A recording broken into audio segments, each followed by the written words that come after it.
Bonjour chers abonnés, on se retrouve aujourd'hui pour parler d'un autre sujet qui est l'importance du ciblage et de la précision quand on veut effectuer des pilotages pour contrôler la réalité. Alors je m'explique. Admettons que vous ayez une cible et que votre but c'est de tirer une flèche au centre de la cible et pas à côté ni à l'extérieur. Eh bien l'analogie est absolument la même en matière de pilotage. Pourquoi? Parce qu'en fait, on va avoir différents types de séquences numériques, par exemple.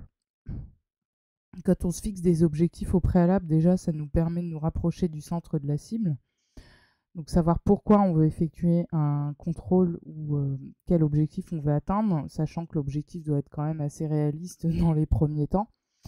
Mais il y a aussi autre chose, c'est que tout simplement, on va avoir besoin d'être précis parce qu'en fonction de notre niveau de structuration de conscience, donc je reprécise quand même toutefois qu'on est tous à la même distance de Dieu, sans exception, et qu'il s'agit simplement de structuration de conscience. Et en fonction des domaines de vie, on a des structurations de conscience qui peuvent tout à fait varier. Je vous donne un exemple, on peut avoir des personnes qui vont être très douées en amour, qui vont pas du tout être douées en amour, par exemple. On peut avoir des personnes qui vont être très bonnes en maths et des personnes qui vont pas du tout être bonnes en maths. On va avoir des personnes qui vont avoir la facilité à attirer l'abondance financière et d'autres qui vont vivre dans des peurs et dans des craintes où l'abondance va être retenue parce qu'on va avoir des blocages dans nos têtes. Voilà, il va s'agir de régler petit à petit chacun nos problèmes, mais en étant le plus précis possible. Et pour être précis, des fois, un problème d'abondance financière, par exemple, peut être plutôt lié à des peurs. C'est pas l'abondance en elle-même. En fait, des fois, ça peut être juste des peurs qui vont bloquer l'abondance. Vous voyez?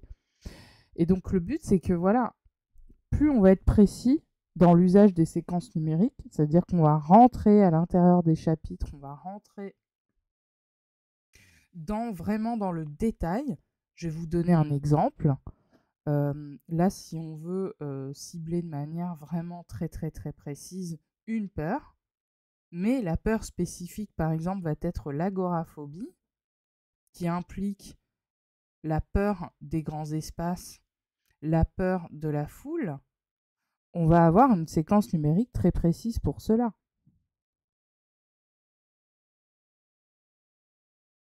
Voilà, je me permets de zoomer rapidement. Donc, pour l'agoraphobie, on parlait de peur de grands espaces de la foule, ce qui est une séquence spécifique. Et plus les séquences vont être longues, plus elles vont être spécifiques.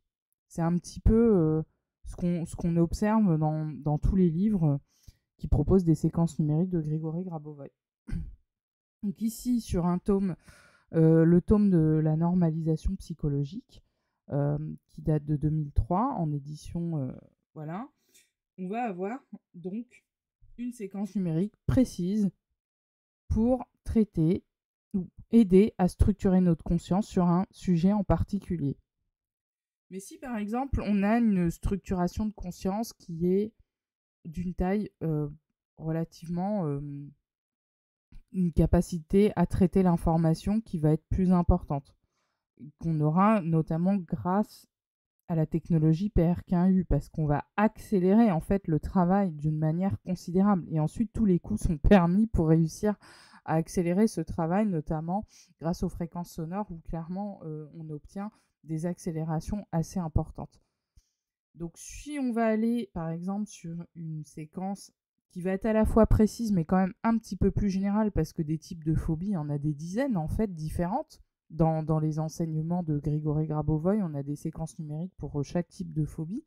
Mais si on veut, par exemple, tenir compte des phobies en général, qu'est-ce qui va se passer? On va prendre cette séquence-là et vous remarquerez qu'elle est moins longue que celle du dessus. Vous voyez? De la même manière, voilà, on va avoir des séquences qui vont représenter un ensemble ou un chapitre, et on peut imaginer assez aisément que sur ces séquences-là, tout ce qui est auto-actualisation et personnalité auto-actualisée, on va englober la structuration de conscience pour un nombre plus important de problèmes et au lieu de juste traiter les phobies, on va avoir dedans plusieurs choses, dont un individu qui va vraiment atteindre le maximum de son potentiel et qui va ne plus éprouver tout un tas de sortes de sentiments négatifs et va avoir plutôt le contraire, c'est-à-dire une bonne estime de lui, il va être tolérant, il va être assez indépendant par rapport aux conventions sociales, il va avoir un sens de l'humour assez philosophique, il va être inspiré, créatif, etc., etc. Cette séquence-là, vous voyez, elle est encore plus courte, mais elle englobe un plus grand nombre d'aspects de la personnalité d'un individu. Mais pour arriver à des séquences plus générales comme ça, qui bien sûr sont incluses dans tous les pilotages, y compris les pilotages sonars qu'on vous propose, évidemment, on va avoir un traitement d'information ou une capacité de traitement d'information beaucoup plus importante. Et à partir de là, on va pouvoir aller beaucoup plus loin, etc. Mais si vous voulez résoudre un problème, et que ce problème est très très très spécifique et qui nécessite de comporter un très grand nombre de séquences, mais évidemment que vaut mieux aller plus loin dans le détail, c'est-à-dire le centre de la cible. Nous voilà un grand ensemble. Quel est le grand ensemble en fait qui va nous permettre d'englober le tout finalement? Ça va être par exemple la séquence de l'organisme humain comme un tout unique, parce que dedans on va avoir tous les organes, le cerveau, et que tout ce qui est normalisation psychologique, ça va essentiellement se passer au niveau du cerveau. Mais on verra qu'il y a toujours des liens entre les séquences. On a des liens, par exemple, vous voyez 212 ici, le 212, on va le retrouver un petit peu partout. Mais il y a des sujets en particulier sur lesquels on va les retrouver. Et par exemple, j'ai composé la musique qui traite de la blessure du rejet dans les 5 blessures entre guillemets de l'âme, mais c'est faux puisque selon Grégory Grabovoy, l'âme elle est parfaite, elle a absolument toutes les connaissances. Moi je renommerais ça plutôt les 5 blessures de la conscience, qui comportent de très nombreux axes de travail pour la conscience. Par exemple, le 2-1-2, on le retrouve dans énormément de séquences qui vont être en lien avec les séquences qui vont permettre de normaliser tout ce qui tourne autour de la blessure du rejet, par exemple. C'est ce que j'ai remarqué. Et donc vous voyez que là, on la retrouve aussi dans le corps humain tout entier. Et ça implique d'être capable d'avoir un niveau de structuration de conscience quand même très très fort. Je vais vous faire une analogie. Vous avez un microprocesseur dans votre ordinateur. Donc vous voyez l'époque où au tout début on a commencé à avoir des ordinateurs, on avait des processeurs à un cœur qui étaient capables de traiter très lentement des calculs, etc. Où là on en arrive à l'ère du quantique, c'est-à-dire on a des processeurs de plus en plus puissants, où les processeurs qu'on emploie pour utiliser l'intelligence artificielle comme ChatGPT ou autre, on a besoin de processeurs de plus en plus puissants, ce qui a fait qu'NVIDIA a explosé en bourse, notamment. L'analogie est la même pour nous. En fait, plus on va avoir une capacité de traitement rapide et importante, et plus on pourra se permettre d'utiliser des séquences beaucoup plus générales. Mais si on ne parvient pas à régler notre problème avec des séquences générales, eh ben, l'exhortation va être de rentrer dans le détail et d'approfondir le plus possible, tout simplement. Et plus on va être précis, plus on va obtenir des résultats rapidement. Voilà. Et ça, c'est imparable. Moi, il m'est arrivé de bûcher sur des problèmes et ça se jouait à une séquence près, en fait. Il suffisait de cibler la bonne séquence. Voilà. Vous voyez, comme quand on va tout au centre de la cible, là, il suffisait simplement de cibler la bonne séquence ou le bon pilotage pour que ça marche immédiatement, en fait. Sinon, le reste du temps, si on n'emploie pas la bonne musique, si on n'emploie pas les bonnes séquences, et qu'on a l'impression que les séquences concernent un problème donné, alors qu'en fin de compte, elles concernent un autre problème, on va taper complètement à côté de la cible, tout simplement. Et donc là, il faut remettre en question notre capacité à être précis dans l'analyse des causes racines du problème, c'est-à-dire d'où ça vient, pour ensuite débloquer petit à petit les choses. Mais la bonne nouvelle, c'est comme on a des points communs dans les séquences et qu'on retrouve des nombres ou des suites de nombres qui sont similaires d'une séquence à l'autre. Je vous donne un exemple. La séquence des yeux et la séquence des genoux vont avoir des chiffres en commun. Ça veut dire que si on travaille sur la vue, par exemple, ben, on va systématiquement travailler aussi sur les genoux. Bon, ça paraît comme ça un petit peu tiré par les cheveux, mais c'est de ça dont il s'agit. Donc, il faut vraiment vous dire que il faut pas désespérer. Il faut pas du tout désespérer parce que plus vous allez être précis, plus on va être précis, plus on va réussir en fait. Plus on va être général et peut-être on va mettre plus de temps à créer. Et naturellement, plus on avance dans notre structuration de conscience et plus on utilise la technologie PRK1U notamment, plus on va accélérer les processus d'apprentissage. Donc forcément, on va être beaucoup plus efficace à traiter les problèmes et les événements qui vont survenir. En fait, ça va tout accélérer et on va avoir des phénomènes parfois de dilatation, de distorsion du temps. Soit le temps va raccourcir, soit il va accélérer. Soit il va accélérer, soit il va ralentir. Mais dans tous les cas, ce qui se passe, c'est qu'on va pouvoir à partir de là, traiter un plus grand nombre de problèmes et plus vite. Et c'est ce qui va faire aussi que parfois les problèmes vont apparaître plus vite, vous voyez.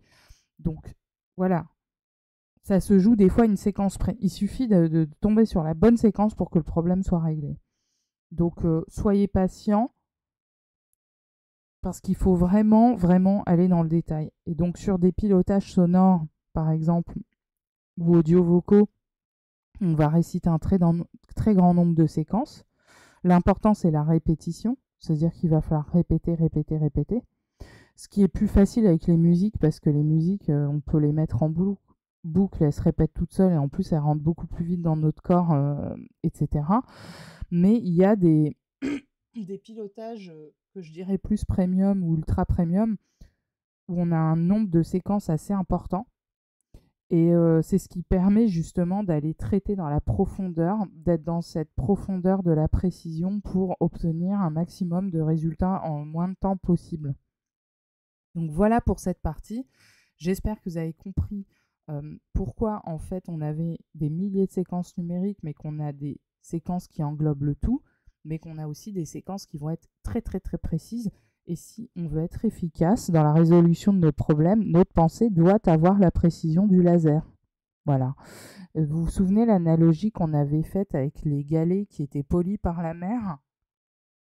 Voilà. Pour rappel, et ben là, on a le temps. On pourrait imaginer qu'en fait, là, on pourrait comparer les deux. Ici, le galet, c'est la séquence la plus générale possible qui, avec le temps, va travailler. Et puis, de l'autre côté, on va avoir la précision du laser qui va nous permettre justement d'aller droit au but. Et bien là, notre idée, c'est la même chose avec la cible qu'on a ici. Et bien, notre but, c'est de se rapprocher le plus possible du centre, donc de l'objectif. Et de la même manière, quand on traite un problème donné, on va avoir la séquence qui va traiter le problème en question, mais ensuite, on va aussi imaginer tout ce qu'il va y avoir autour du problème. Et c'est pour ça que mes pilotages sont très complets, parce qu'ils prennent en compte tous les aspects qui tournent autour du problème cible. Et ça va permettre de gagner en efficacité aussi.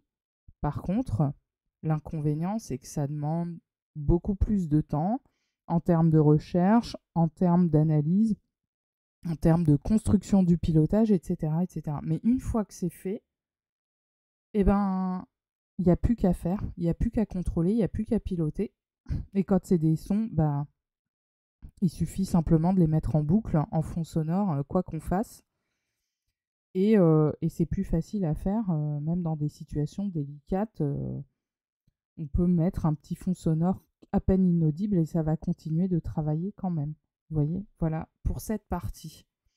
Donc, en attendant une nouvelle capsule, entre guillemets, qui va vous donner de plus amples explications sur les déroulés des étapes des pilotages, etc., je vais vous embrasser très très fort et je vais vous souhaiter un très bon week-end. À bientôt.